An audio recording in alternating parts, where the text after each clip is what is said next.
Bo'ydalik Muhammad Sodiq Mamadaliyev Farg'onadagi milliy cholg'u asboblarini yasovchi sanoqli ustalardan biri. O'zbekiston xalq hofizi Rasul Qori Mamataliyevning kenja farzandi bo'lgan bu hunarmand san'atkorlar sulolasining 8-avlodi hisoblanadi. Toshkent madaniy oqartuv texnikumining musiqa fakultetini tamomlagan qahramonimizda qo'shiq aytish, so'z chalishdan ko'ra musiqa asboblarini yasashga qiziqishi ortdi.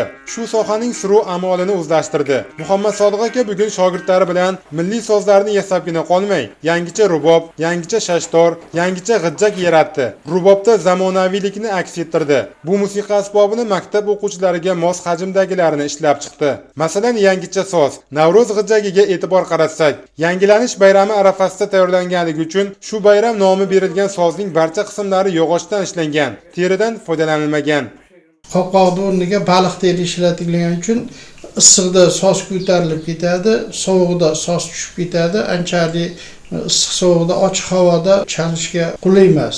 Keyin masalan 4 ta 5 ta g'ijjakni bir xil kuyni chaldirsangiz, bir-birini ovozi bir-biriga yaxshi qovushmaydi. Skripkani 50 tasi chalsa ham bir xil chiqaveradi, qulog'ingizga bir xil eshitiladi. Sababiki unda yog'och bo'lgani uchun ovozni bir xil beradi. Bizda g'ijjagimizda teri uni sababi terimiz qalin, yupqa tushib qoladi. O'shaning uchun ovozlar bir-biriga juda qovushmaydi.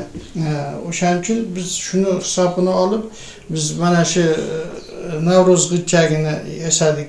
Yangicha g'ijjak allaqachon mohir sozanda Abduhoshim Ismoilovning ham qo'liga tushgan. Xalq artisti soz haqida o'z fikrlarini bildirib, bahosini bergan. Bitta musiqiy soz yaratish uchun oylab vaqt ketadi. Bu hunarni mashaqqatiga chidaganlarga chiqargan. Shogird tushaman deguvchilar ham toplavermaydi. Shu bois yaqinlardan shogird chiqardik. Hunarimiz o'lmasin deb biroz afsus bilan xitob qiladi Muhammad Sodiq aka. Mehnatlari e'tirof etilgan usta Shuhrat medali bilan taqdirlangan. Migrantlikdan voz kechib, ustaga shogird tushgan jiyani Elyor aka ham bugun barcha milliy cholg'u asboblarini yasashni uddalaydi. Biz yasagan sozni olgan o'quvchi yoshi katta bo'lib, el yurtga xizmat qilayotganini ko'rsam, bag'oyat xursand bo'laman. Xalq hofizi Rasul Qori Mamadaliyev yashagan hovli bugun haqiqiy ijodxona. Soz yasash, kuy chalish, qo'shiq aytish hammasi shu hovlida, shu yerdagi ustaxonada mujassam. Yangi sozga, borini ta'mirlatishga talabgor san'atkorlarning qadami uzilmaydi. Asosiysi san'at darg'alarining an'analari va noyob hunar bardavom.